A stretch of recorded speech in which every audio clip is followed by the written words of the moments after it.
우리 다 같이 합독하시겠습니다. 시작. 아합이 엘리야의 물을 여은 일과 이세벨에게 고하니 이세벨이 사자를 엘리야에게 보내어 이르되 내가 내일 이맘때에는 정녕 내 생명으로 저 사람이 게 하리라. 아니하면 신들이 내게 복구해 일이 마땅함이라 하니라. 이 금을 일어나 그 생명을 위하여 도망하여 유다에 속한 부엘세바에 이르러 자기의 사환을 그곳에 머물게 하고 스스로 광야로 들어가 하룻길을 행하고 한 로뎀나무 아래 앉아서 죽기를 구하여 가로되 여호와여 넉넉하오니 지금 내 생명을 취하옵소서. 나는 내 열조보다 낫지 못하니이다 하고. 아멘. 감사합니다. 지난번 수요 예배 때 제가 누가복음의 유래에 대해서 말씀드렸는데 오늘은 2탄입니다. 우리가 아직 이거 하나 하고 시작할게요. 그날 예수님이 이제 제자들이 만들어 온 그 볶음밥을 너무 맛있게 드시고, 이제 식사했으니까 디저트, 후식을 드셔야 되잖아요. 그 후식을 과일을 드시고 싶었어요. 그래서 제자들을 데리고 시장에 갑니다. 시장에 가지고, 이제 과일 가게에 갔어요. 가가지고 과일을 쭉 찾아보고 있는데 사과가 하나가 너무 맛있게 잘 익은 사과가 하나 있는 거예요. 그 예수님이 그 사과를 딱 보시고는 이제 그 사과를 사기 위해서 그 가게 주인을 쳐다보면서 이렇게 말씀하셨어요. 그러니까 이 사과로 사겠다는 뜻이에요. 예수님은 축약형을 좋아하시거든요. 그래서 예수님께서 그 가게 주인을 보시고 예루살렘 그래요. 요걸로 사겠단 말이에요. 예루살렘 그래요. 예루살렘. 그래서 그 시장에 있는 동네가 예루살렘이 되었다는 그런 전설이 있습니다. 별로 재미가 없네요 하고. 자,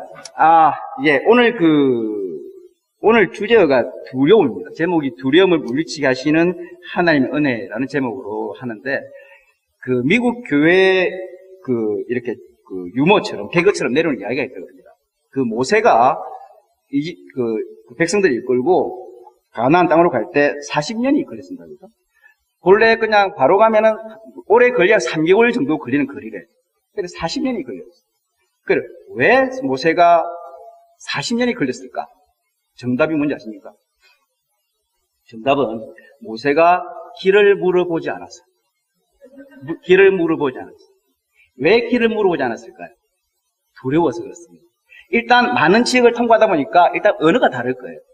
여러분 그런 경험이 있으니까 미국에 처음 와가지고 길을 물어본다든지 아니면 물건을 사러 와서 못 찾아가지고 그 가게 점원에게 어딘지 물어볼 때 뭔가 말이 잘 안 나오잖아요. 영어가 잘 안 되니까 처음에는. 그래서 모르는 길을 한참 물어보는 게 두려워요. 어디로 가는지 물어보면 되는데, 물건이 어딘지 물어보면 되는데, 그게 영어로 하는 게 두려워서, 발음이 헷갈리면 어떡해 해가지고 물어보지 않고 길을 헤맨다든지, 그 물건 하나를 찾기 위해서 온 가게를 다 뒤진다든지, 혹시 그런 경험이 없습니까? 저는 그런 경험이 참 많습니다. 요즘도 가끔 그럽니다. 왜 그런지 모르겠어요. 두려움이거든요. 내가 이 말을 했을 때, 행여나 저 미국 사람이 못 알아들으면 어떡하나? 아니면 저 사람이 가르쳐 줬는데 또 내가 못 알아들으면 어떡하나 하는 그런 두려움이 우리를 망설이게 만듭니다. 오늘 엘리야 선지자의 이야기를 통해서 우리가 그 두려움들을 어떻게 하나님께서 어떻게 그걸 극복해 나가게 도와주는지를 한번 보도록 하겠습니다. 저게 나올까요? 나는 이게 잘 안 되는 것 같아요. 자, 엘리야가 언제 등장하냐면요. 우리 성경을 보시면은 엘리야서라는 성경이 있습니까? 없습니까? 없습니다. 그죠? 많은 선지자들은 예레미야, 에스겔, 이사야 이런 사람들은 자기 이름에 성경이 있습니다. 엘리야는 아주 뛰어난 선지자인데 불구하고 엘리야라는 성경책이 없습니다. 엘리야가 얼마나 위대한 선지자입니까? 예수님이 변화산에서 모세와 엘리야를 만나서 대화를 합니다. 그리고 성경에 나온 인물 중에서 예수님과 함께 죽지 않고 성천에서 하늘로 바로 올라간 사람이 또 엘리야입니다. 그렇게 위대함에도 불구하고 엘리야라는 성경책은 없습니다. 그죠? 엘리야는 출생이 언제 처음 딱 등장하냐면은 오늘 읽었던 열왕기상 17장에서 처음 등장합니다. 거기에 보시면 이렇게 등장합니다. 엘리야가 길르앗에 우거하는 자 중에 디셋 사람 엘리야가 아합에게 고하되, 이것이 엘리야가 처음 등장하는 순간입니다. 그리고 나서 지금 본문을 보시면은 아합 왕 때라고 되어 있는데, 그리고 북이스라엘 아합 왕 때 선지자가 바로 그 엘리야입니다. 여러분 제가 나누신 데 보시면은 그 도표가 있거든요. 그 도표에 보시면은 제가 친절하게 노란색과 그 오렌지 색깔로 표시한 게 있는데, 그 노란색을 표시한 걸 보시면은 제 밑에 보시면은 하얀색 삼각형은 착한 왕, 선한 왕. 그 다음에 까만색 그 삼각형은 악한 왕, 나쁜 왕이고, 반밭이 되어 있는 것은 착했다가 나빠진 왕이라고 표현되어 있습니다. 지난주에 그 우리 목사님이 설교하실 때 설명해드렸는데, 통일왕국 이스라엘이 솔로몬 이후에 남북으로 나누어지게 됩니다. 북쪽이 북이스라엘, 남쪽은 남유다라고 부릅니다. 여러분 그 노란색으로 쭉 보시면은 전부 다 까만색 삼각형입니다. 그 북이스라엘 왕들은 다 나쁜 놈들이다. 그렇게 생각하면 됩니다. 중간에 그 누굽니까? 예후가 반달인데 조금 착했다가 나빠지는 왕으로 되어 있고, 나머지는 다 그냥 새까매요. 그러니까 다 나쁜 왕들이에요. 왜냐하면은 첫 번째 왕이 여로보암이 참 나쁜 왕이었습니다. 그 피가 그대로 흘러가요. 그러니까 다 나쁜 왕들입니다. 대신에 남유다는 보면은 중간중간에 하얀색 삼각형의 왕들이 몇 명 끼어 있습니다. 그 요시아라든지 히스기야라든지 이런 사람들. 그렇지만 북이스라엘은 다 나쁜 왕들이에요. 그런데 오늘 본문에 나온 아합 왕. 아합 왕은 오므리 왕조의 왕이라고 되어 있습니다.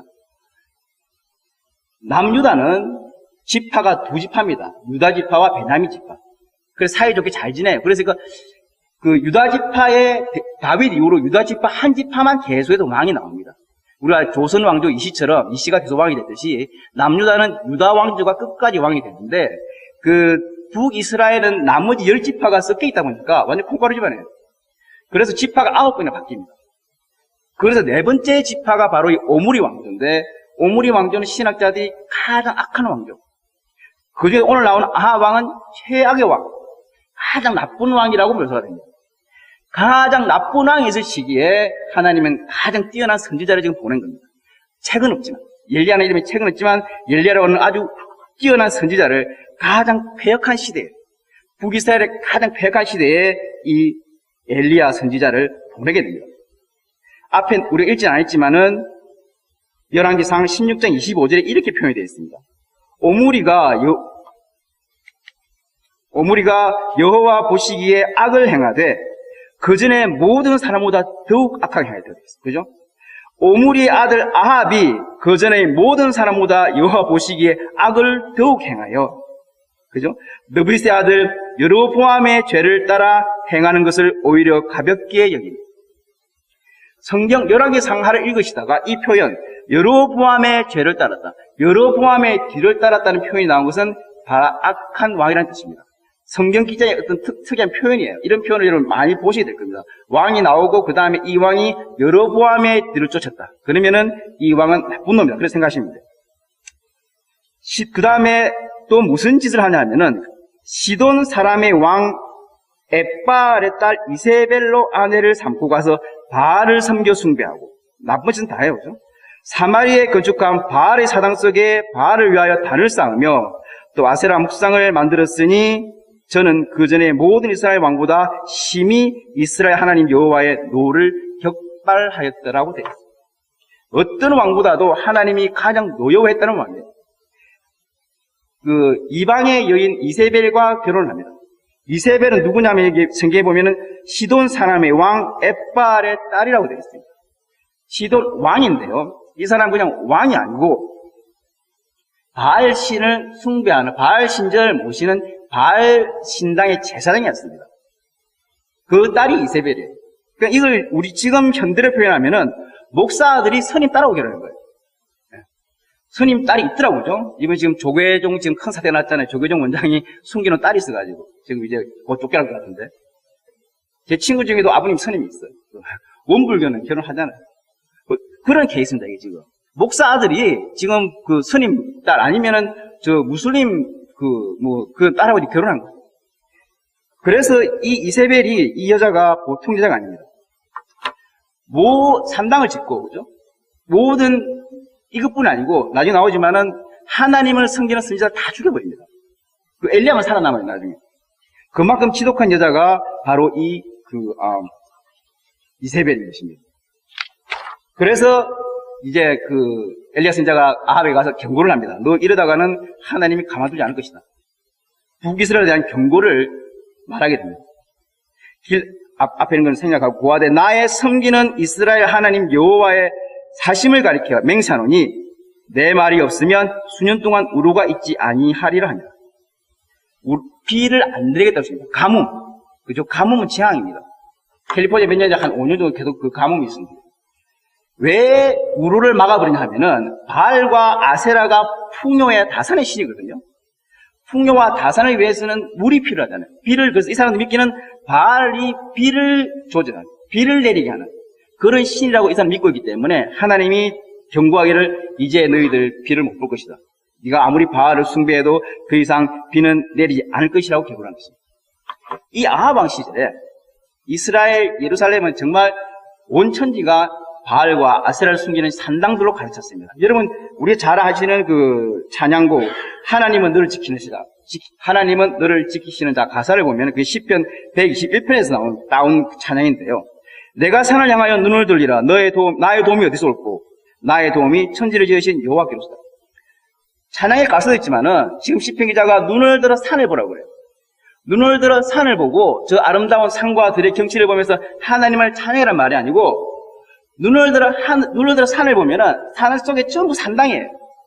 전부 우상을 섬기는 바알과 아세라 섬기는 산당들로 산속에 가득 차 있기 때문에 눈을 들어 산을 보고 정신 차리는 소리가 지금 예루살렘 주민들 하는 말입니다. 저 산당에 있는 아세라와 바알로부터 너의 도움이 안 온다는 거예요. 너의 도움은 하나님으로서 오는 것이다. 그래서 시편 기자가 눈을 들어 산을 보라는 거예요. 우리나라도 마찬가지 아닙니까? 우리나라는 계룡산이 유명하잖아요. 계룡산 가면 뭐 바위마다 촛불 켜놓고 술 받아놓고 무당들이 굿하고 하는 게 꽉 차 있잖아요. 뭐 계룡산뿐이 아니고 제가 어린 시절에 가던 약수터에만 가도 그런 게 있었어요. 경제가 어려워지면요, 나라 살림이 어려워지면은 그 경제가 힘든데도 불구하고 누가 가장 돈을 많이 버는 줄 아십니까? 우리나라에서 점쟁이가 돈 제일 많이 벌어요. 경제가 어려워요. 사람들이 점집을 찾아가는 거예요. 좀 나아질까, 삶이 나아질까. 점쟁이에 의존하는, 그러니까 점쟁이의 돈을 경제는 힘든데 점쟁이의 돈을 제일 많이 벌어요. 요즘 더 심해졌어요. 요즘은 인터넷, 그 다음에 우리 스마트폰 앱이 발달해가지고 그 정보는 앱이 너무 많습니다. 요즘 한국 가면 강남 총각도서 이래가지고 재벌급이에요, 거기 사는 게. 특히 국회의원 선거 때가 되면 국회의원 후보자들이 또 점집을 다 찾아가요. 여기도 가끔 가다가 무슨 백문학 도사, 베이에리아에 출연하다 이래가지고 막 사람들 줄 서서 그 사람 만나러 가고 그러잖아요. 내가 아는 성경사님이 간증에서 들었는데, 자기 아는 친구 아버님이 교회 장로님이신데, 사업을 아주 잘하신대. 그래서 그분이 새로운 사업을 한다든가, 새로운 계약서에 사인할 때가 되면 꼭 찾아가는 곳이 있대. 교회 장로님인데, 목사님 찾아가는 게 아니고, 어떤 스님을 찾아가요. 예. 여러분, 교회는 목사님이나 사역자들이 이제 교회에서 이렇게 스포트를 해주면은, 저런 공양 보시를 받잖아요. 그것보다는 스님들의 주 수입원은 점 보는 것입니다. 이분들은 점집에서 돈을 벌어요. 그 용한 스님을 맨날 찾아간대요. 교회 장로님인데.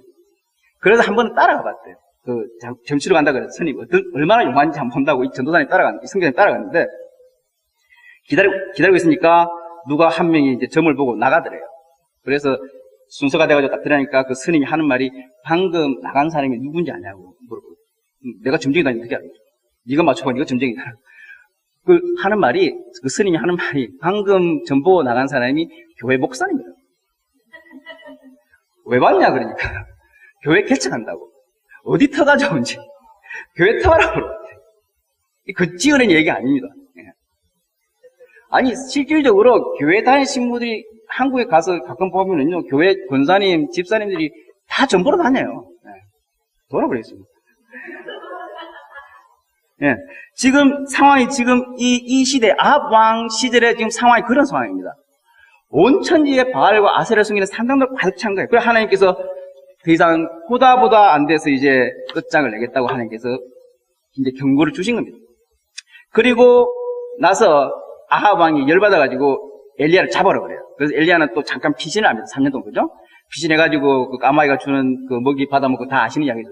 그 다음에 어떤 과부의 아들 살리고 하는 이 사이에 벌어진 일들이고, 3년이 딱 지나서 이제 하나님이 부릅니다. 엘리야를. 다시 아합 왕을 찾아가요. 그래서 다시 아합 왕을 만나러 가게 됩니다. 그 다음에 나오는 게 이제 18장인데 우리가 잘 아는 갈렙산 대첩. 내가 교회를 좀 다녔다 하시는 분들은 아마 저 갈렙산 대첩 설교는 적어도 한 3번 이상 들으셨을 거예요. 그 자세히는 안 다루겠습니다. 이제 아합 왕이 엘리야를 불렀어요. 엘리야가 딱 만나서 이제 엘리야가 딱 찾아갑니다. 이제 하나님의 그걸 듣고 그러니까 너의 바알과 아세라를 숨기는 그 선지자들을 다 불러 모아라. 450명 합해서 850명이 모입니다. 그리고 하나님을 섬기는 선지자는 엘리야 하나예요. 이것 때문에 엘리야가 좀 위대한 거예요.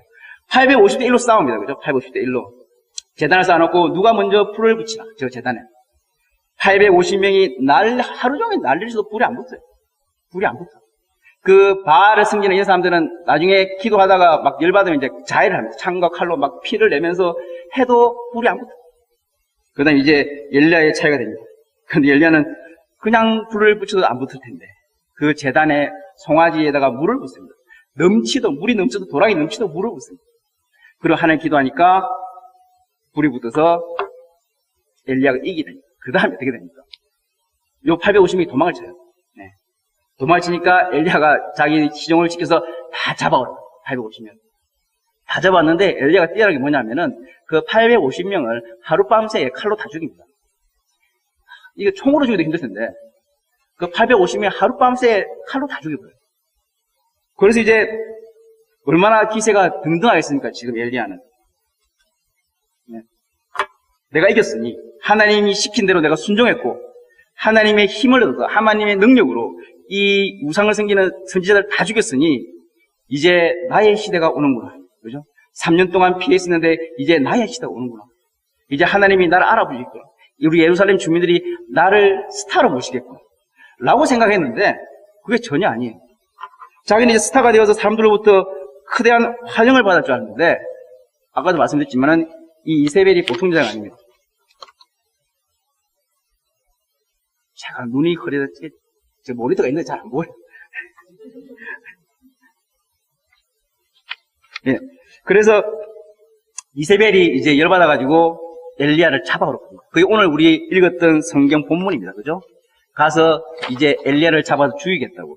그렇게 잡으러 오라 그러니까 이제 엘리야가 다시 도망을 치고 도망을 치고 와서 렛나무 앞에서 지금 이제 죽기만을 기다리고 있습니다. 그것이 오늘 우리가 읽었던 본문의 내용이었습니다. 이세벨이 사자를 엘리야에게 보내어 이르되 내가 내일 이맘때에는 정녕 내 생명으로 저 사람 중 한 사람의 생명 갖게 하리라. 아니하면 신들이 내게 벌 위에 벌을 내림이 마땅하니라 하니라. 그래서 엘리야는 이 여자의 경고 때문에 다시 도망을 쳐서 숨게 됩니다. 너무도 큰 두려움에 사로잡혀 있습니다. 왜 그랬을까요? 방금 제가 말씀드린 그 이유입니다. 결과가 내가 이긴 이 결과가 내가 예상했던 결과가 아니에요. 내가 했던 결과는 이제 나는 이 이스라엘의 스타가 되어야 되는데 죽게 되어 있어요. 내가 예상했던 결과가 아니고 정반대의 결과가 나왔습니다. 그래서 두려움입니다. 지금 이제 싫은 거예요. 사역하기가. 하나님을 열심히 나중에 나옵니다만 특심으로 했는데 열심히 일을 했는데 하나님 이게 지금 제가 무슨 꼴입니까? 왜 보상이 없나요? 뭔가 있어야죠. 이만큼 큰 일을 했는데 보상은커녕 어떤 여자가 나를 죽이려고 하고 있으니까 하나님 끝. 나는 더 이상 하나님 일을 하지 않겠습니다. 나는 이제 죽겠습니다. 몸도 지치고 힘도 없고 이제 해봐야 소용도 없고 뭐 때문에 내가 하나님 일을 하겠습니까? 끝. The end. 그냥 죽여주세요. 이게 지금 엘리야의 상황입니다. 이러한 마음, 두려움이 떨게 하는 마음, 이 마음은 결코 하나님이 주시는 마음이 아닙니다. 뭔가 두려워서 일을 못하게 하는 것, 다 사단이 주는 마음입니다. 두려움이 주는 가장 큰 문제는 뭐냐면은 우리의 모든 관계를 끊게 합니다. 모든 문을 닫아버립니다. 내 스스로 일단 닫아버립니다. 그러면 다른 사람도 닫아버립니다. 그래서 걸리기 쉬운 병이 우울증입니다. 지금 내가 보기에 엘리야는 우울증 초기 증상이에요. 지금 아주 심각합니다. 더 이상 할 힘도 없고 두려움이 생기면요. 누군가 두려워하시게 되면은 그 사람과의 관계를 맺게 하십니다. 이거는 친구 간에 생길 수도 있고, 부부 간에 생길 수도 있고, 형제 간에 생길 수도 있고, 목사와 성도 간에 생길 수도 있고. 성도가 두려우면 목사가 관계를 끊어버려요. 아내가 무서우면 남편이 관계를 끊어버려요. 예. 형제 간에도 마찬가지예요. 내가 뭔가 말을 해야 되는데 말을 했다가 거부당할까 봐. 거부에 대한 두려움이 있습니다. 거절에 대한 두려움이 있습니다. 그래서 말을 못하게 되는 거예요. 그런 관계를 끊어버린 것이 두려움이 주는 가장 큰 문제점입니다. 가끔 저희들 같은 경우도 가끔 집사람이 조용히 다가와서 자기야 할 말이 있는데 이러면은 갑자기 두려움이 확 나죠. 무슨 일일까? 그런 거예요. 그래서 뭔가 이렇게 일을 못하게 막아버립니다. 여러분 농구 경기를 보면요. 잘하는 팀과 못하는 팀의 차이가 뭐냐면은 잘하는 팀들은 슛을 쏘는데 두려움이 없습니다. 찬스만 생기면 슛을 날려버려요. 들어가든 안 들어가든. 못하는 팀은요. 슛을 안 합니다. 계속 드리블하고 패스하고 그래서 공격 제한 시간 다 넘겨버리고 위대한 농구 선수인 마이클 조던이나 스테판 커리 같은 경우는요. 한 게임에 보통 40개 이상의 슛을 쏴옵니다. 40개 쏘아서 반만 들어가도 잘하는 거예요. 반이 안 들어가요. 대충 반은 안 들어가요. 그 잘하는 선수가 던져도. 나머지 선수들은 그것도 두려운 거예요. 혹시 내가 슛을 안 들어가면 저 팬들의 저 조롱과 감독이 코치가 뭐라 그럴 거고 선수들이 나한테 공도 안 줄 거고 그래서 못하는 팀은 계속 못하게 되는 겁니다. 잘하는 팀은 계속 슛을 쏴요. 위대한 아이스하키 선수인 웨인 그레치가 이런 말을 했습니다. 슛을 쏘지 않으면 득점이 나지 않는다. 너무도 당연한 말이에요. 슛을 안 쏘면 득점이 안 나죠. 그건 경기를 못 이기는 거잖아요.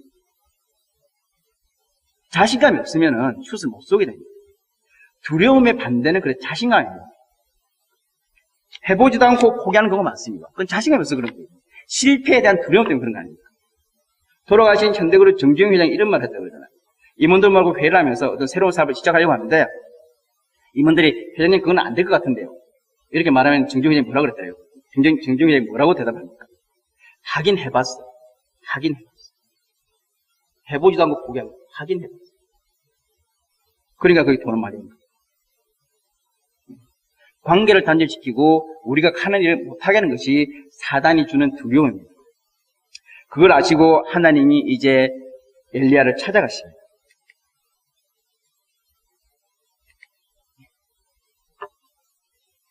그래서 엘리야에게서 이제 그 두려움을 건져내 주시려고 하나님 찾아가십니다. 그것이 오늘 읽지 않았지만은 그 다음에 나오는 성경의 내용입니다. 네, 제일 먼저 하나님 하시는 것이 먹고 쉬게 하십니다. 먹고 쉬게 하십니다. 19장 5절입니다. 로뎀나무 아래 누워 자더니 천사가 어루만지며 이르되 일어나서 먹으라 하니라. 본적 머리맡에 숯불에 구운 떡과 한 병 물이 있더라. 이에 먹고 마시고 다시 누웠다. 두려움에서 건지기 위해서 하나님이 가장 먼저 하시는 것은 먹이고 그 다음에 잠을 쉬게 하십니다. 먹는 게 중요한 것 같아요. 먹는 게 주는 즐거움이 크지 않습니까? 복음서에 보면은 예수님은 처음부터 끝까지 드십니다. 줄기차게 드세요. 요한복음에서 가장 먼저 보인 기적이 뭡니까? 가나안 혼자의 집에서 물을 포도주로 만든 거예요. 심지어 예수님은 5,000명을 먹이십니다. 심지어 예수님은 돌아가시기 전에 만찬을 베푸십니다. 초의 만찬. 그것뿐인가요? 부활하신 후에도 제자를 먹이십니다. 요한복음 제일 마지막에 가면은 베드로를 만나서 또 아침 조반을 차려주지 않습니까?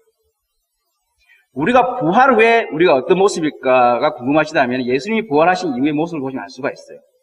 첫째, 누가 누군지 구분할 수가 있습니다. 그죠? 우리가 부활 후에 여러분 천국 가셔서 여러분 와이프나 그 남편을 만나시면 알 수가 있습니다. 모른 척 하지 마세요.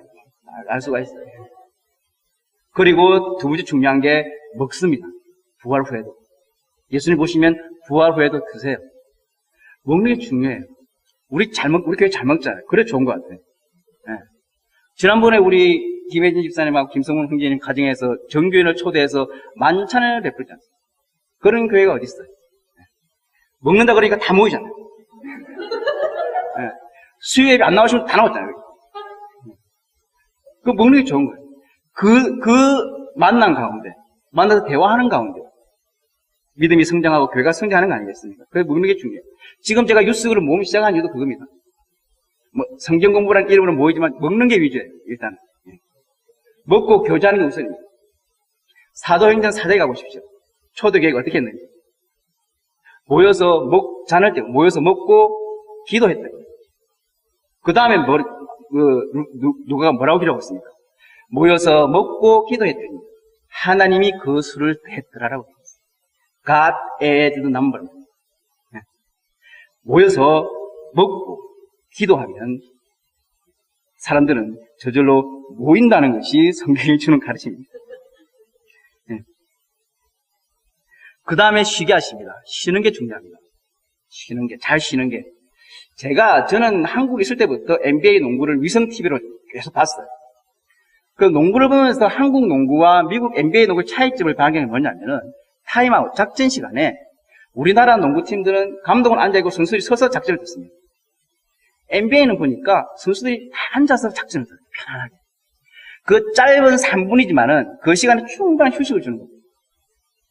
하나 더, 스포츠 과학자들이 연구한 것에 따르면요, 테니스 선수가 뛰어난 선수와 못하는 선수의 차이점이 뭐냐면은 오히려 못하는 선수들의 분량은 더 많대요. 어디서 차이 나냐?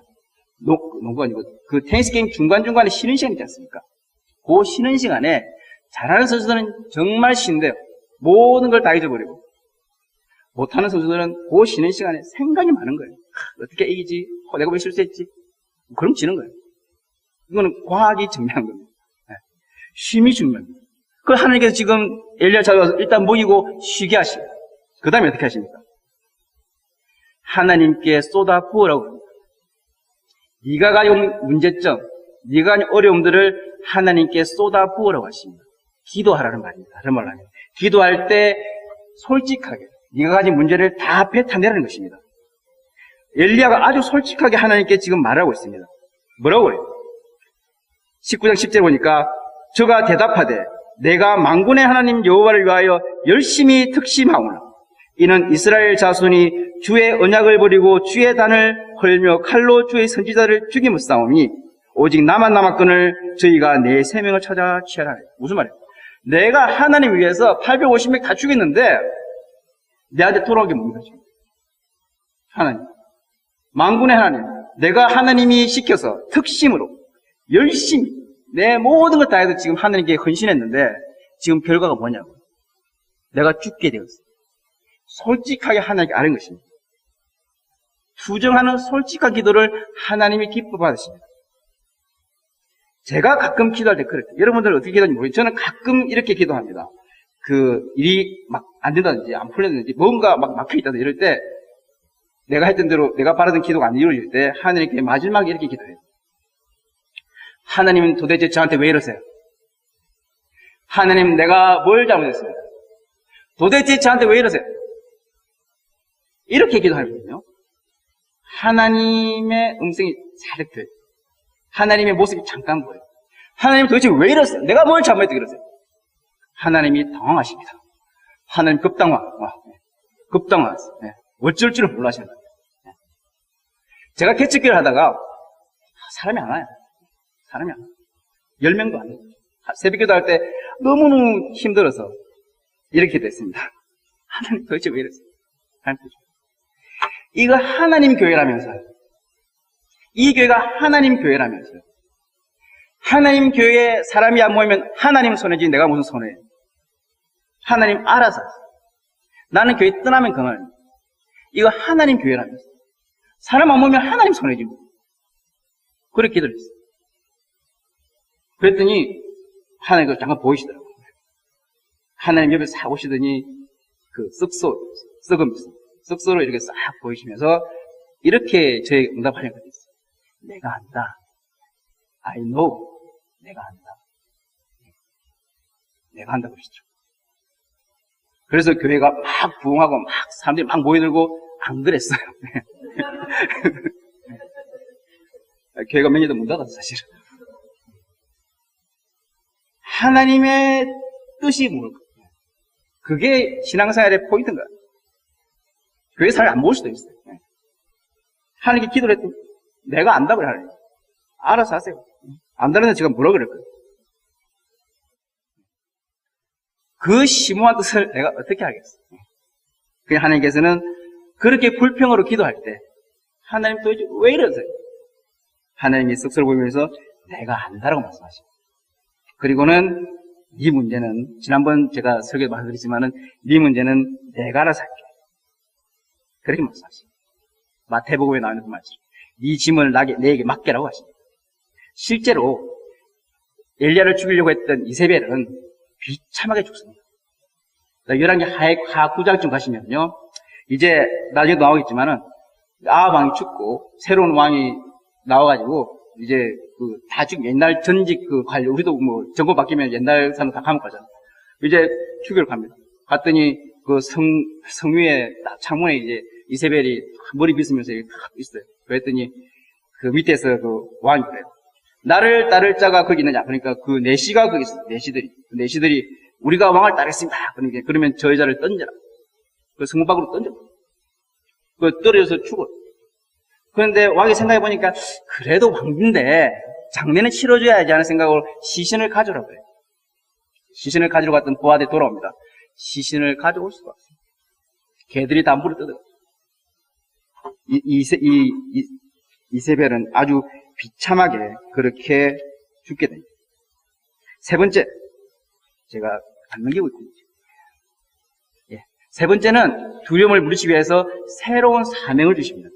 쉬게 하시고 우리의 그 기도를 들으시고 이번에는 우리에게 새로운 사명을 주십니다.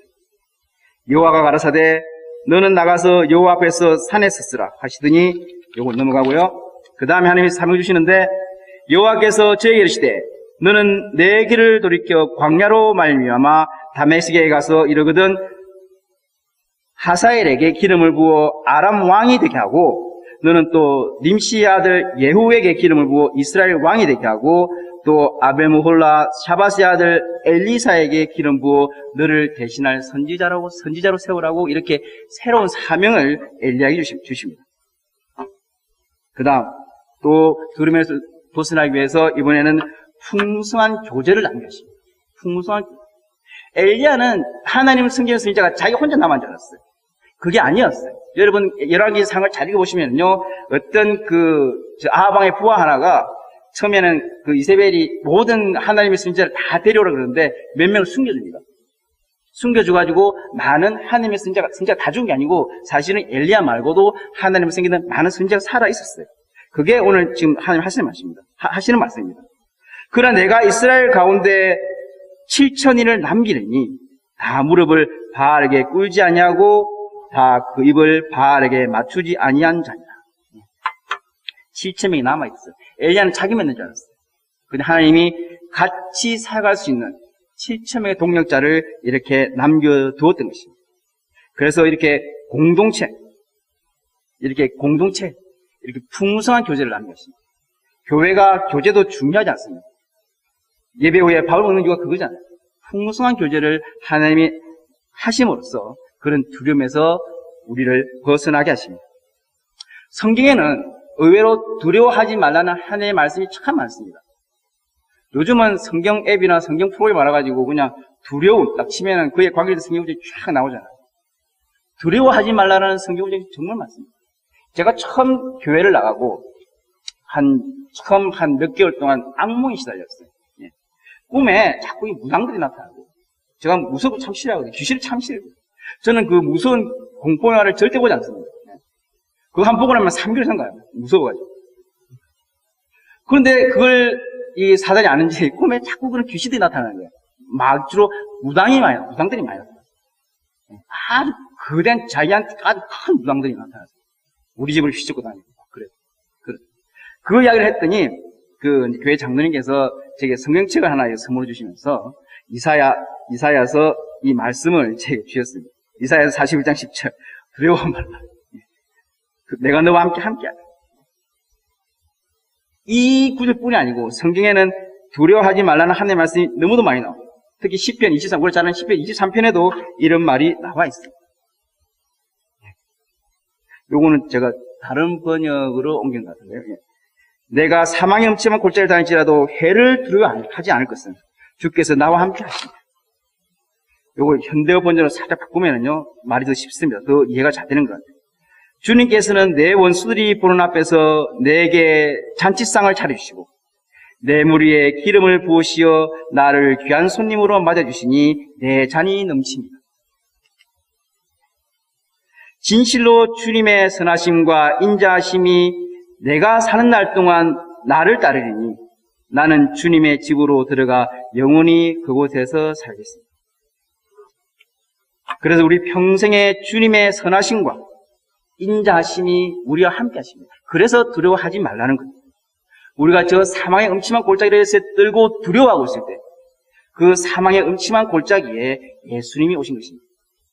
그래서 우리의 잔치상을 베풀어 주시고 우리 잔이 넘치도록 상을 채워주십니다. 우리를 누르려고 하는 두려움을 쫓아내시고 승리의 잔을 넘치도록 채워주십니다. 주님 안에서 그의 집 안에서 두려움을 물리치고 승리하는 그런 거룩한 주의 백성이 되시길 주님의 이름으로 축복합니다. 마지막으로 영어 속담 몇 개만 보고 영어 공부 좀 하고 갈까요? 참 멋진 말 같아서 옮겨놨습니다. 여러분 제가 나눠준 다 했거든요. Life is challenge meet. 인생은 도전이다. 부다체라는 소리죠. Life is duty perform. 인생은 의무다. 행해라. 실행해라. Life is struggle fight. 인생은 싸움이다. 싸워. Journey complete. 여행이다. 여행을 마쳐라.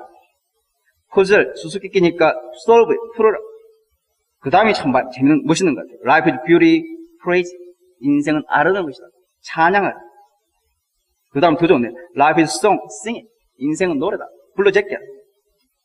마지막이 진짜 멋지죠. Life is adventure, daily. 인생은 모험이다. 맞짱 뜨라. 이 말이죠. 인생은 모험입니다. 맞짱 뜨십시오. 두려워할 게 없습니다. 하나만 더 이야기하고 마치도록 하겠습니다.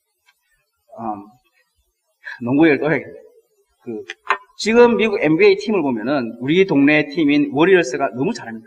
지난 4년 동안 우승을 3번 했어요. 그러니까 실력은 좋은데 우승 못하는 팀에 있던 정말 훌륭한 선수들이 계속 이 팀에 조인하려고 해요. 듀란트가 조인했고요. 걔는 우리 집 안 와도 되거든요. 그 다음 오늘도 커즌이라는 아주 뛰어난 센터가 들어와요. 그전 팀에서의 받는 연봉보다 거의 절반을 받고 이럽니다. 왜? 이 팀에 오면 우승이 개런티니까. 내가 몇 년 동안 고생해도 우승 한 번도 못했지만 이 팀에 들어오면 거의 올해 우승은 따놓은 당상이니까. 우리가 싸우는 싸움이 이렇습니다. 우리가 싸우는 싸움이 이래요. 제일 잘하는 선수가 있는 팀 지저스에 우리가 조인한 거예요. 그죠? 우리는 팀 지저스의 팀메이트래요. 질 수가 없습니다. 우승은 따놓은 당상이에요. 그래서 두려워할 게 없는 것입니다. 두려움은 다시 강조하지만 사단이 주는 마음입니다. 우리는 팀 USA가 아니고 팀 지저스의 선수들로서 매일매일 우승의 삶을 살아가는 그런 성도가 되시기를 축복합니다. 아멘. 감사합니다. 기도하시고 마치겠습니다. 사랑하는 주님, 다시 한번 감사를 드립니다. 부족한 종이 주의 거룩한 말씀을 들고 섰는데 행여나 제 잘못된 입술로 주의 말씀을 거르신 적은 없는지요. 용서해 주옵시고 돌아가는 발길 지켜주옵시고 특별히 다시 한번 기도하기 원하는 것은 우리 사랑하는 이영은 목사님 하루빨리 완쾌되기를 우리 모든 성도들이 함께 기도합니다. 주일날 다시 만날 때까지 우리의 삶을 지켜주시고 우승의 감격을 매일 맛보는 그런 성도들이 되게 해주시옵소서.